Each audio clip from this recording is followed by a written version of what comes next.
Salut, salut! Et oui, Rebecca, toujours là pour le défi lecture de la Bible, de l'aurore au crépuscule. On lit la Bible de la Genèse à l'Apocalypse, 10 minutes chaque jour. On est là, non, je perds ma voix, mais on continue. On est dans un roi, donc n'hésite pas à nous rejoindre. Merci Seigneur, parce qu'encore aujourd'hui, tu vas nous permettre de comprendre le passage du jour. Tu vas nous permettre, tu vas nous parler personnellement et je prie que tu bénisses aussi tous ceux qui sont avec moi dans ce défi au nom de Jésus. Amen. Donc, on continue. 1 roi 20. Ben-Hadad, roi de Syrie, mobilisa toute son armée et, assisté de 32 rois alliés de chevaux et de chars de guerre, il alla assiéger la ville de Samarie et se prépara à lui donner l'assaut. Avant cela, il envoya dans la ville des messagers à Akab, le roi d'Israël. Il lui fit dire, « Voici un message de la part de Ben-Hadad. Livre-moi ton argent et ton or, ainsi que tes femmes et les plus vigoureux de tes fils. » Le roi d'Israël répondit, « À tes ordres, mon seigneur le roi, je me livre à toi avec tout ce qui m'appartient. » Les messagers vinrent de nouveau et dirent, « Voici un message de la part de Ben-Hadad. Je t'ai envoyé l'ordre de me livrer ton argent et ton or, tes femmes et tes fils. J'enverrai donc demain à cette heure-ci mes officiers chez toi. Ils fouilleront ta maison et celle de tes hauts fonctionnaires.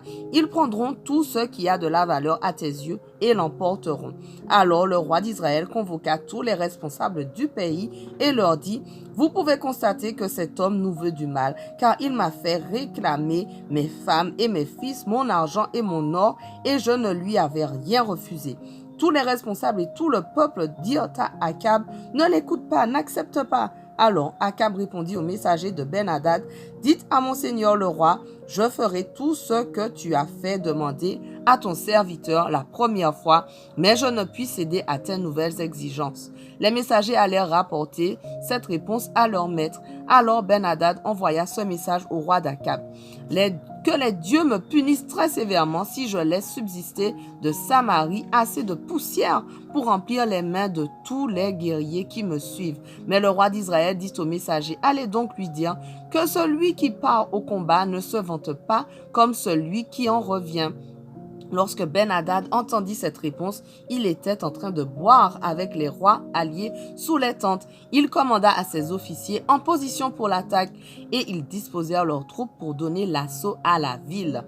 À ce moment, un prophète vint trouver Akab, le roi d'Israël, et lui dit, « Voici ce que déclare l'Éternel. As-tu vu cette immense armée? Je vais la livrer aujourd'hui en ton pouvoir. Ainsi, tu sauras que je suis l'Éternel. » Akab demanda, « Par qui l'Éternel la livrera-t-il? » Il répondit, « Voici ce que déclare l'Éternel. Je la livrerai par les jeunes recrues des chefs des provinces. » Akab demanda encore, « Et qui devra engager le combat? » Le prophète répondit, « C'est toi. » Alors Akab passa en revue les jeunes recrues des chefs des provinces et il s'en trouva 232.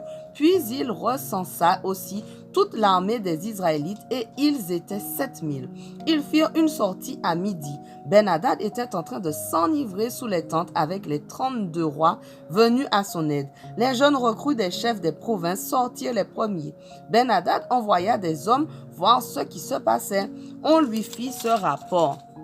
Des hommes sont sortis de Samarie, que ce soit pour demander la paix ou au contraire pour nous attaquer qu'ils sont sortis, amenez-les-moi vivants.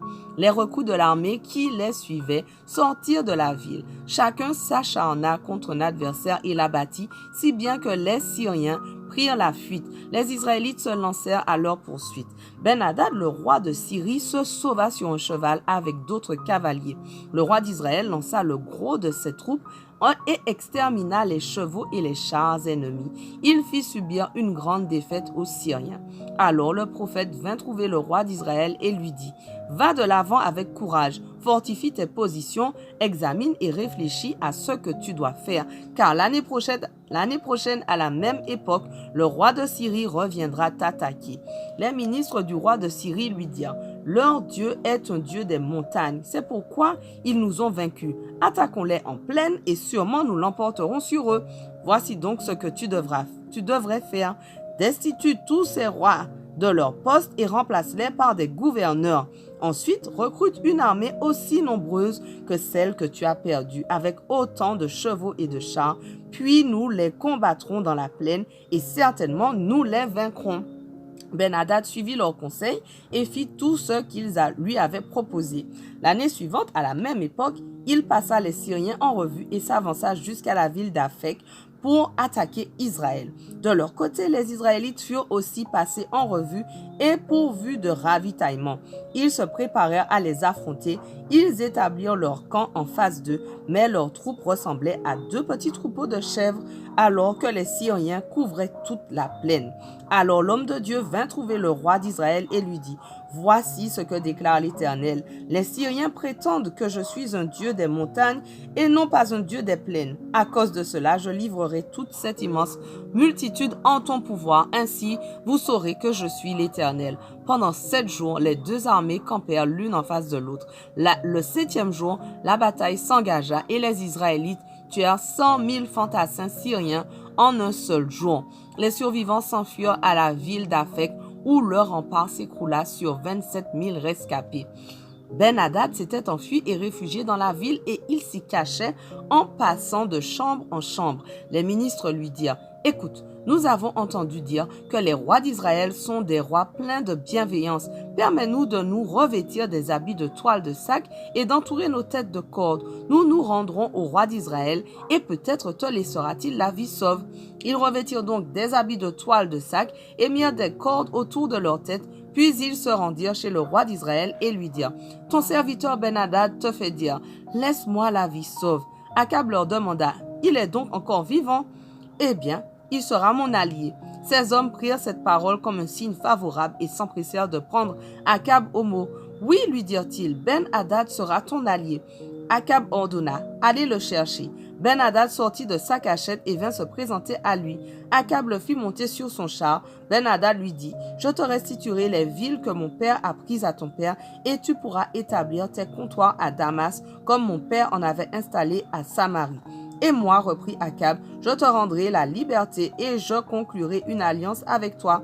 Il conclut donc une alliance avec lui et le laissa repartir libre.